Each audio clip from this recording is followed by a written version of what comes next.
Buenas, amo curiosos, y bienvenidos un día más a un nuevo vídeo del canal. Os agradezco a todos que forméis parte de esta aventura y de construir nuestro conocimiento, el vuestro y el mío. Espero que estéis bien, que estéis deseando aprender cosas nuevas o refrescar en vuestro cerebro aquellas cosillas que habíais olvidado y que vamos a intentar ir aprendiendo y o refrescando, insisto, en estos vídeos y en este vídeo de hoy, sin ir más lejos. Y ya sabéis, por aquí os dejo las redes sociales donde encontrarme y siempre podéis leer cosillas que pongo y demás cosas. También tenéis el correo. Bueno, me podéis localizar de mil formas, estoy disponible para vosotros. Y dicho todo esto, comenzamos con el tema de hoy. Bueno, pues seguimos hablando sobre las proteínas. Concretamente vamos a hablar ahora de la estructura secundaria y supersecundaria. Si bien es verdad que las proteínas son las constituyentes de los organismos de forma esencial y la mayoría de las tareas realizadas por ellas, tanto en células como en organismos, como ya veremos, necesitan de estas proteínas y por tanto de sus diversas formas. Las estructuras de las proteínas normalmente se pueden hablar de ellas como la estructura secundaria, ya que pueden dar la estructura también posteriormente terciaria cuando se desarrolla, e incluso la cuaternaria en el caso de las proteínas fibrosas, como ya veremos. Además, las proteínas tienen una secuencia ordenada de modo especial y de los planos para el enlace peptídico. Esto permite que en el espacio se puedan formar los grupos R con distintas conformaciones que se alternan por encima y por debajo de los planos generales de la molécula, generando esa forma cis y trans de las que ya hablamos en otros vídeos. Sin embargo, hay que destacar la rigidez de la estructura peptídica y los límites de los ángulos del enlace Phi y Psi, limitando así el número de reestructuras posibles que puede tener a fin de cuentas esa molécula o esa proteína. En el caso de los ángulos Phi y Psi, se encuentran limitados también por los grupos radicales, que pueden ser diferentes. Mientras el enlace peptídico normalmente suele ser plano, ¿vale? Suele estar en un plano, y su carga es positiva o negativa, que puede generar así que las proteínas sean solubles o no y que sean frecuentes en las reacciones biológicas más frecuentes en las reacciones biológicas o menos. Depende, por supuesto, de su carga y, como digo siempre, de su reactividad, entre otras cosas. Bien, dicho eso, también hay que decir que la estructura secundaria es la de disposición regular de los aminoácidos en un segmento de la cadena peptídica y en la que cada residuo se relaciona especialmente con sus vecinos dependiendo de la región planar para cada enlace peptídico de Phi o Psi y la formación de puentes de hidrógeno, así como la distribución adecuada de los grupos R. Es más, las estructuras más comunes en la estructura secundaria de proteínas son normalmente la estructura de hélice alfa, de la de lámina beta o la de hélice Phi. Pero nosotros solo estudiaremos las dos primeras porque son las más comunes y son las que nos pueden interesar para explicar después el proceso de la estructura terciaria y demás. Por otro lado, también comentaros antes de empezar con esas estructuras que los valores de Phi y Psi son compatibles con la hélice alfa y la lámina beta, así que siendo estas las más comunes y conocidas, siempre se dice que la secuencia primaria de una proteína coincide con el plegamiento para la estructura secundaria. Esto como datos previos antes de meternos en el meollo de la cuestión. La hélice alfa normalmente es una estructura helicoidal que se estabilizan por puentes de hidrógeno y que se intercalan, y también es conocida además como la hélice 3,6, y se le suele poner un 13 debajo dentro de la formulación porque eso quiere decir que tiene 3,6, que sería el número de aminoácidos por vuelta que presenta, y 13, ese 13 que aparecía abajo, se da porque hay 13 átomos formando cada puente de hidrógeno.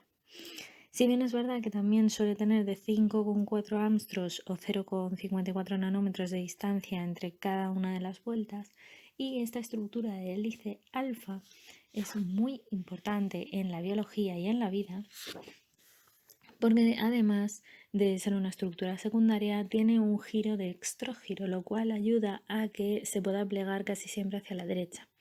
Y también puede formar dipolos eléctricos debido a su enlace peptídico que transmite a lo largo de la hélice alfa las cargas debido a la resonancia vista ya anteriormente, que ya os lo comenté un poquito, el enlace peptídico y la resonancia. Los radicales de los aminoácidos son normalmente exteriores en la hélice alfa y pueden ser polares o apolares. Así, las restricciones de la hélice alfa son las interacciones electrostáticas entre los residuos contiguos, el tamaño de los grupos R, que pueden ser más grandes o más pequeños, por ejemplo, interacciones entre residuos separados por 3 o 4 enlaces peptídicos como los puentes de disulfuro, la presencia de la prolina y la glicina, residuos cargados en los extremos, de modo que si son más positivos o si son más negativos generan una plegación, un pliegue de la misma hélice sobre sí mismo, por lo que no es una estructura rígida, sino totalmente dinámica. Es el caso de las estructuras que veremos, por ejemplo, en la hemoglobina, es una molécula polar, y la bacteriorhodopsina, por ejemplo, que aparece especialmente, como os podréis imaginar por el principio de la palabra, en bacterias, suele ser no polar. La lámina beta, en cualquier caso, es una estructura polipeptídica que requiere de al menos 2 cadenas o 2 segmentos de aminoácidos y que contiene un enlace de carbono con oxígeno o de nitrógeno con hidrógeno, ¿vale? Ese enlace peptídico siempre tiene estos 4 átomos, como ya comentamos, y los enlaces peptídicos forman y contienen, además de estos enlaces, enlaces de hidrógeno entre cadenas adyacentes, pudiendo ser paralelas o también pueden ser antiparalelas. Cuando son paralelas, normalmente tienen 3,2 angstroms de distancia entre residuos paralelos, y los péptidos con el mismo sentido y los puentes de hidrógeno no suelen tener, suelen ser longitudinales, ¿vale? Al eje de la cadena. Mientras que si se genera un enlace de tipo antiparalelo, lo normal es que aparezcan 3,4 angstroms de distancia entre dos residuos antiparalelos, de modo que tienes puentes de hidrógeno que no son perpendiculares al eje de la cadena, pero sí que tienen distinto sentido.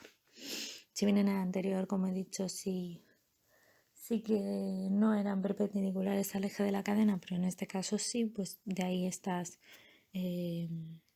situaciones de paralelo y antiparalelo.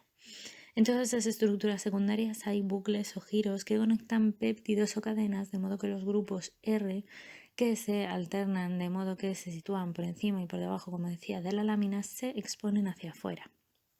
En algunos casos, los plegamientos de las cadenas laterales suelen quedarse, como digo, normalmente hacia afuera, pero en algunos casos pues se quedan un poco más en una posición un poco más alterna. Lo normal es que no sea así. Si no se produjeran hacia afuera, sería un mal plegamiento de la proteína y por tanto acabaría siendo desechada por la estructura celular. Podemos encontrar además cadenas paralelas en el caso de la flavodoxina o antiparalelas en el aspartato transcarbamilasa, por ejemplo, o mixtas en la plastocianina. ¿Vale? Ya veremos en qué acciona cada una. Los bucles o giros de las estructuras secundarias no son repetitivos y si lo son, son rígidos. Por ello, la prolina normalmente suele aparecer en ellos y en las cadenas de cambios de sentido se da, por tanto, por esos giros o bucles. Y hasta aquí por hoy, amo curiosos. Espero que hayáis aprendido, que os haya resultado entretenido y sobre todo, ya sabéis, darle al pulgar hacia arriba, darle a la campana, dejaros las dudas, la información que encontréis que a lo mejor yo no he puesto sobre el tema, comentarios si queréis y demás aquí en el vídeo o en redes sociales o donde queráis. Y nada, pues simplemente espero que esta pieza de Lego os haya ayudado a construir un poquito más vuestro conocimiento.